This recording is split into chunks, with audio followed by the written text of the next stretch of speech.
ദൈവനാമം മഹത്വപ്പെടുമാറാകട്ടെ. സമാധാന സന്ദേശത്തിലൂടെ എന്നെ ശ്രദ്ധിക്കുന്ന എല്ലാ പ്രിയപ്പെട്ടവർക്കും വീണ്ടും വരുന്നവനായ ക്രിസ്തുവേശുവിൻ്റെ നാമത്തിൽ എന്നെ സ്നേഹമുണ്ട്. റോമലേഖനം 8-ാം അധ്യായം അതിൻ്റെ 30 മുതലുള്ള ഭാഗങ്ങളിൽ മുൻ നിയമിച്ചവരെ വിളിച്ചു, വിളിച്ചവരെ നീതീകരിച്ചു, നീതീകരിച്ചവരെ തേജസ്കരിച്ചു ഇരിക്കുന്നു. ഇത് സംബന്ധിച്ച് നാം എന്തു പറയേണ്ടു? ദൈവം നമുക്ക് അനുകൂലമെങ്കിൽ നമുക്ക് പ്രതികൂലം ആർ?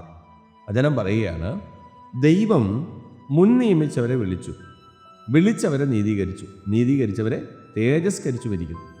അപ്പോൾ പ്രിയരെ, നമ്മുടെ ജീവിതത്തിനകത്ത് ഒരു വിളിയുണ്ട്, ഒരു നീതീകരണമുണ്ട്, ഒരു തേജസ്കരണമുണ്ട്. ഇതെല്ലാം ദൈവം അനുവദിക്കുന്നത് പോലെയും ദൈവം ഇഷ്ടപ്പെടുന്നത് പോലെയും ദൈവം ആഗ്രഹിക്കുന്നത് പോലെയും മാത്രമേ സംഭവിക്കത്തുള്ളൂ. ഇവിടെ നമുക്കറിയാം, ഈ തേജസ് ഓൾറെഡി നമുക്കുണ്ടായിരുന്നതാണ്. ദൈവം നമ്മളെ സൃഷ്ടിച്ചപ്പോൾ തന്നെ നമ്മൾ തേജസ്സിനകത്തായിരുന്നു. പക്ഷെ സാത്താൻ എന്ത് ചെയ്തു? തന്ത്രപരമായിട്ട് ആദാമിലും ഔവയിലും ഉണ്ടായിരുന്ന തേജസ്സിനെ സൂത്രശാലിയായ സാത്താൻ അതിനെ നഷ്ടപ്പെടുത്തി കളഞ്ഞു. ഈ നഷ്ടപ്പെടുത്തി കളഞ്ഞ തേജസ്സിനെ കർത്താവ് നമുക്ക് തിരിച്ചു തരാമെന്ന് പ്രോമിസ് ചെയ്യുകയാണ്. കർത്താവ് പറയുന്നു, ഞാൻ വിളിച്ചാൽ ഞാൻ നീതീകരിക്കും, ഞാൻ നീതീകരിച്ചാൽ ഞാൻ നിങ്ങളെ തേജസ്കരിക്കും. അതിൻ്റെ അടുത്ത ഭാഗമാണ് പറയുന്നത്, ദൈവം അനുകൂലമെങ്കിൽ. അപ്പോൾ ഇത് ചെയ്യണമെങ്കിൽ ആര് വിചാരിക്കണം? ദൈവം വിചാരിക്കണം. നമ്മുടെ ലൈഫിൽ ഇങ്ങനൊരു പ്രോസസ്സ് നടക്കണമെങ്കിൽ, ഒരു തെരഞ്ഞെടുപ്പുള്ള വിളിയുള്ള ഒരു വ്യക്തിയെ നിത്യതയിലോട്ട് പ്രവേശിക്കണമെങ്കിൽ നമ്മൾ നിശ്ചയമായിട്ട് തേജസ്കരിക്കണം.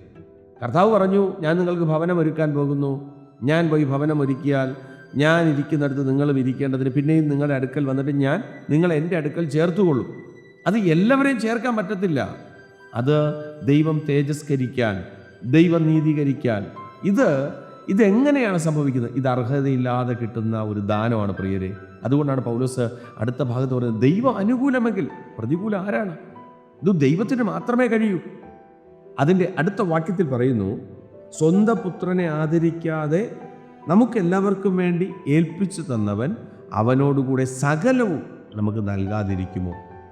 നമുക്ക് ആഗ്രഹമുണ്ടെങ്കിൽ, നമുക്കിതിന് താല്പര്യമുണ്ടെങ്കിൽ, നമ്മൾ അറിഞ്ഞ സത്യത്തിനകത്ത് നിലനിൽക്കാൻ നമ്മുടെ മനസ്സിനകത്ത് ഇഷ്ടമുണ്ടെങ്കിൽ, ഒരു പിശാചിനും വിട്ടുകൊടുക്കാതെ, ഒരു പിശാചിൻ്റെ കയ്യിൽ നമ്മളെ ഏൽപ്പിക്കാതെ, നമ്മെ ക്രിസ്തുവിൻ്റെ ക്രൂശിൻ്റെ മറവിൽ നമ്മളെ മറച്ച് ഈ തേജസ്കരണത്തിനകത്ത് നമ്മളെ പ്രവേശിപ്പിക്കുമെന്ന് ഉറപ്പ് വചനം നമുക്ക് കൈമാറുമ്പോൾ, വേറെ ജീവിതത്തിനകത്ത് ഇത് നഷ്ടപ്പെട്ടാൽ എല്ലാം നഷ്ടപ്പെട്ടു.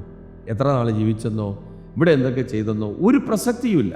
പക്ഷേ ഈ തേജസ്കരണത്തിലേക്ക് പ്രവേശിക്കാൻ ആ കർത്താവിൻ്റെ പാദപീഠത്തിലിരുന്ന്, കർത്താവെ എന്നെ സഹായിക്കണമേ എന്ന് പ്രാർത്ഥിച്ച് വിശ്വസ്തയോടെ സഞ്ചരിച്ച് അതിലേക്ക് പ്രവേശിപ്പാൻ ദൈവം കൃപ ചെയ്യട്ടെ. വിശ്വസിക്കുക, പ്രാർത്ഥിക്കുക. ദൈവം വിശ്വസ്തൻ. God bless U.